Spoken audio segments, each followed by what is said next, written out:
Hey everyone, and welcome. We spend so much of our lives at home, right? But if you ever really stop to think about how your home is affecting you? Over the last few years, our relationship with our spaces has totally transformed. It's not just a place to sleep anymore. For a lot of us, it's our office, our gym, our sanctuary. So today we're going to dive into this amazing field called wellness architecture, and we'll explore how the very design of your home can actually make you healthier and happier. So let me just ask you this. Does your home give you energy, or does it kind of leave you feeling drained? Ever since we all started spending way more time indoors, we've become super aware of things like sunlight, air quality, even the random background noises in our own houses. And all those little things, they have a massive emotional and physical impact on our stress levels, our ability to focus, and even how well we sleep at night. And this new awareness is driving a huge shift in how we think about design. The old way of doing things was always to ask, what looks good? It was all about aesthetics, pure and simple.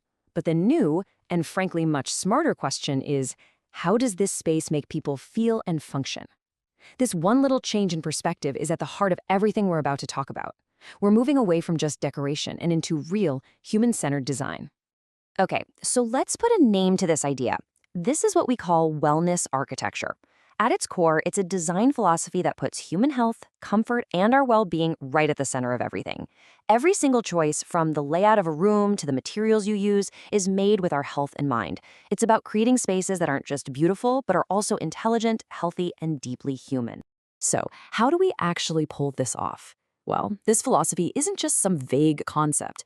It's built on a foundation of 6 specific, actionable elements. Think of these as the key pillars that can transform a standard house into a home that's truly focused on wellness. And here they are, the 6 core elements we're going to explore. First, biophilic design, which is all about our connection to nature. Then we've got natural light, air quality, ergonomics for our bodies, spaces for our mental well-being, and finally, acoustic comfort. Let's jump right into that first one. First up is biophilic design. Now, I know that might sound a little complicated, but the idea is actually incredibly simple. The best way to think of it is like nature's vitamin for your home. As humans, we have this innate biological need to connect with nature. Being around natural elements just calms us down, it reduces stress, and it helps us focus. So biophilic design is just the practice of bringing that feeling indoors. And this shows you exactly how it's done. We're talking about things like indoor gardens, or even these incredible living walls that are covered in plants. It means using natural materials like stone, wood, and clay, instead of a bunch of plastics and synthetics. Even the layout of a home can mimic nature, with things like courtyard designs or using organic flowing shapes instead of just sharp, rigid boxes. The whole goal is to create a calm, restorative space that feels alive. Okay, next up, and this one is huge: natural light. Seriously. Daylight is one of the most powerful and, let's face it, freely available wellness tools we've got. Getting proper exposure to natural light doesn't just put you in a better mood, it boosts your productivity and, this is critical, it helps regulate your sleep cycles. It's a total game changer for our internal body clocks. So how do we get more of it? Well, there are the obvious answers, right? Like large windows and skylights. But it's also about being smart with your interiors. Using surfaces and paints that reflect light can bounce it deeper into a room.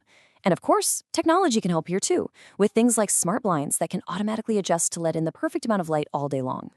The third element is something we often totally take for granted until it's bad, and that's air quality. Look, clean air inside our homes is just non-negotiable for good health. This means having proper ventilation systems for sure, but it also goes into the materials we choose. Using low-VOC paints and furniture, that just means stuff that doesn't release a bunch of harmful chemicals into the air, is absolutely critical. And of course, things like air purifiers and even natural filtration from plants can make a huge difference. All right, our fourth element is ergonomics. This is all about making sure our physical environment actually supports our bodies instead of putting a strain on them. And with so many of us working from home, this has become so vital. We're talking about adjustable desks, seating that's actually comfortable, and making sure your workstation is at the right height to avoid that dreaded neck and back pain. It's all about designing for physical comfort for the long haul. Now, what's really cool about this next one is that it's about designing for our minds. The fifth element is creating dedicated spaces for our mental well-being. Let's be honest, modern life is hectic. A well-designed home should have these intentional zones for decompression. A quiet corner to read a book, maybe a small space for meditation, or just a really comfy lounge where you can truly switch off and just relax. And that brings us to our sixth and final element, acoustic comfort. To put it simply, just imagine having noise-canceling headphones for your entire house. That constant background noise, whether it's from traffic outside or appliances inside, creates this low-level stress and fatigue that we might not even consciously notice. So managing the soundscape of your home is key to improving your focus and cutting down on that mental exhaustion. So how do we actually do it? Well, you can use things like dedicated sound-absorbing panels, but honestly, even simple things can have a huge impact. Soft furnishings like rugs, curtains, and upholstered furniture are fantastic at just soaking up sound. And smart layouts help too, by creating zones that separate the noisy areas like a kitchen from the quiet zones like your home office or bedroom. So after you integrate all six of those elements, what's the end result? Well, you get a home that isn't just a collection of rooms anymore, but becomes an active partner in your health. You get a space that is not only healthier, but is just fundamentally smarter in how it supports you every day. And the payoff here is totally real, and you can actually measure it.